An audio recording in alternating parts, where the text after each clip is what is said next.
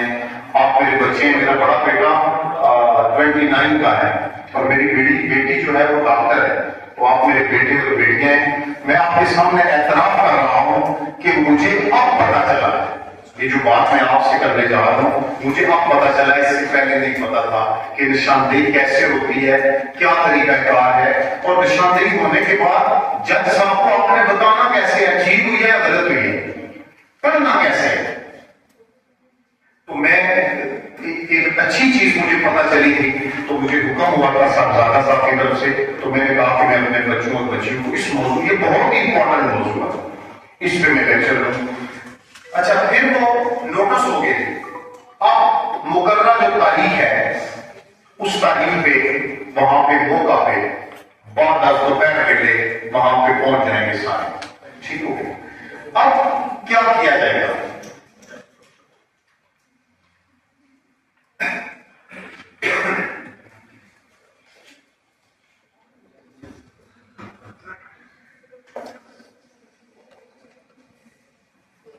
اب وہاں پہ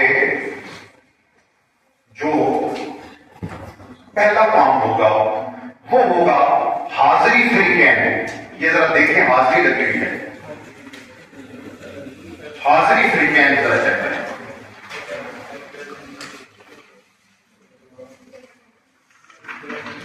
یہ بالکل یہ پیج نمبر 2 پہ یہ حاضری آپ کو نظر آئی ہوگی. کافی سارے بندوں نے یہاں پہ سائن وغیرہ کیے, یہ حاضری لگائے گا. ٹھیک ہو گیا. اب تھوڑی سی توجہ آپ دیں تو بہت ہی امپورٹنٹ بات کرنے لگا ہوں. اب وہ نشاندہی شروع کہاں سے کرے گا؟ کیا وہی کھیت پیمائش کرنا شروع کر دے گا؟ ہر کسی نے, اگر اس نے وہی کھیت پیمائش کیا اور وہ کھیت پورا بھی ہوا تب بھی اس نشاندہی کی کوئی اہمیت نہیں ہے. حالانکہ ہونی چاہیے, پتہ نہیں کہ ہونی ہے, پر اہمیت ہے. 4 طریقے ہیں نشاندہی شروع کرنے کے. نمبر 1 سرحدہ. سرحدہ کسے کہتے ہیں؟ سرحدہ جہاں پہ 3 موضوع کی سرحدیں ملتی ہوں وہاں پہ ایک نشان بنایا گیا ہے, اسے کہتے ہیں سرحدہ. اور ہم نے آسانی کے لیے اسے سرحدہ کہنا شروع کر دیا. سر بھی ٹھیک ہے, 3 جہاں پہ آسانی ہے, تو سرحدے سے آپ شروع کریں گے. اگر سرحدہ موجود ہے تو وہ اپنے اکھاڑ کے پھینک دیا. نمبر 2 برجی. یہ آپ تھوڑی ہیلپ کرتے ہیں رجب کی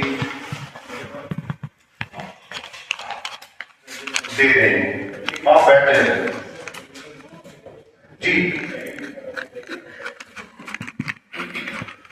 توجہ, کیا میں نے کہا سرحدہ. سرحدہ کیا ہے؟ جہاں پہ 3 موضوع کی باؤنڈریاں جھولتی ہوں وہاں پہ ایک نشان بنایا گیا تھا بڑا پختہ, تو وہ نشان مستقل پوائنٹ ہوگا, وہاں سے جو بھی نشاندہی شروع کی جائے گی وہ صحیح ہوگی.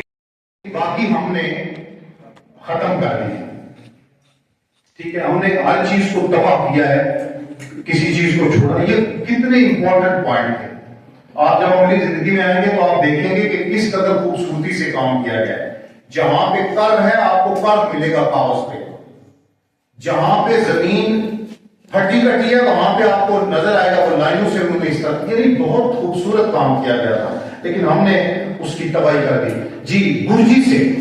نمبر 2 برجی سے. نمبر 3 یہ دونوں نہیں ملے تو نمبر 3 پرانا سکول اگر موجود ہے محکمہ مال کے کاغذات میں, وہ بھی ایک مستقل پوائنٹ ہے. پرانا کنواں وہ بھی مستقل پوائنٹ ہے. کسی پرانے مکان کا جو پیڑ ہوتا ہے نا, پیڑ پشتا جسے کہتے ہیں, پیڑ صاحب اس مانے جا رہے ہیں پشتا, ٹھیک ہے، وہ بھی مستقل پوائنٹ ہو سکتا ہے، تو اس کو مستقل پوائنٹ بنایا جا سکتا ہے. لیکن یہ ساری چیزیں اب ناپید ہو گئی ہیں، ہم جدید دور میں داخل ہو گئے ہیں، پرانے مکان ختم کر دیے گئے ہیں، پرانے کنویں ہم نے قبضہ کر لیے ہیں اور وہاں پہ کالونیاں بنا دی ہیں، پرانے سکول گرا کے وہاں پہ ہم نے اپنے قبضے کر لیے. وہ جگہ آپ کو ملیں گی نہ، تو آپ کو سرحدہ ملے گا، نہ برجی ملے گی، نہ یہ پکے پوائنٹ ملیں گے. تو پھر کیا نشاندہی کا کام چھوڑ دیا جائے؟ نہیں، چھوڑا نہیں جائے گا. پھر کیا کیا جائے گا؟ پھر یہ جو رپورٹ ہے اس میں آپ کو بتایا گیا ہے کہ کیا کرنا ہے. پھر آپ لکھیں high court rules and order. High court rules and order آپ کو ریسکیو کرنے کے لیے آتے ہیں، اور اس کا ہے chapter 1 volume 1. High court rules and orders, اس کا چیپٹر 1 والیوم 1 ہے، اور اس کا جو ہیڈنگ ہے وہ بھی لکھ لیں پروسیجر ان ہاتھ شکنی کیسز. پروسیجر ان ہاتھ شکنی، ہاتھ HASSKHIKNI شکنی، اپنے وہ اردو کا لفظ ہے جس طرح مرضی لکھیں، اس پہلے کی مسئلہ نہیں. ہاتھ شکنی اردو کے لفظ کو انہوں نے رومن میں لکھا. پروسیجر ان ہاتھ شکنی کیسز. اب یہاں پہ high court rules, high court میں اس طرح کے معاملات جاتے تھے، وہ کہتے تھے یار یہ تینوں چیزیں نہیں ملتی، کیا کریں؟ پھر انہوں نے ایک طریقہ نکالا، تو بڑا زبردست طریقہ ہے.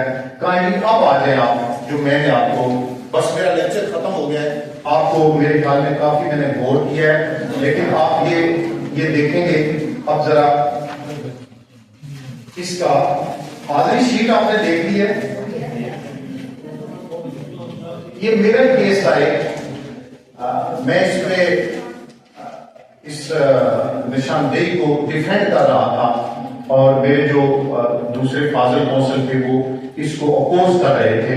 تو میں نے جس طرح جج صاحب کو بتایا یہ میں آپ کو بتا رہا ہوں، اور یہ بڑی امپورٹنٹ بات ہے کہ آپ نشاندہی بڑی زبردست، ہائی کورٹ رولز اور آرڈر میں لکھا ہوا ہے کہ نشاندہی اس طرح کی جائے گی کہ جب وہ پرچہ نشاندہی کی رپورٹ جج صاحب کے سامنے آئے تو انہیں ایسا محسوس ہو کہ میں موقع پہ موجود ہوں.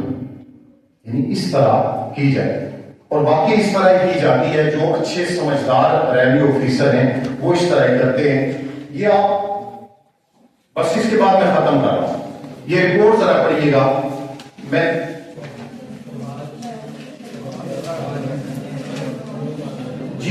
پڑھ کے سناتا ہوں آپ کو. آج آمدہ حکم بعدالت جناب محمد عابد صاحب سول جج کلرسی کا مقدمہ، اس کا عنوان میں نہیں پڑھوں گا، بابت خسرہ نمبر فلاں حدودی لائن کی بابت رپورٹ کروں. انہوں نے حکم دیا تھا کریں رپورٹ. موقع پر ہمرائی پٹواری حلقہ کرداور سرکل، آگے وہ فریق اول ہے، فلاں فلاں فلاں فلاں بندے جو حاضر ہیں. یہ ضروری ہے لکھنا، ہائی کورٹ رولز میں وہ میں بتاؤں گا آپ کو، وہ بھی ہے. موقع پہ آئے، دستخط الگ کاغذ پر لیے گئے، جو کارروائی کی گئی وہ لکھنی ہے. کام نشاندہی شروع کیا گیا. اب ذرا دیکھیے گا. اب یہ آپ جو میں نے آپ کو یہ ساتھ لگایا ہے ذرا بیٹر کر کے یہ دیکھ لیں، میرے خیال میں آسانی رہے گی. ویسے وہ دوسرا آپ سے پڑھا نہیں جائے گا، یہ آپ کے لیے.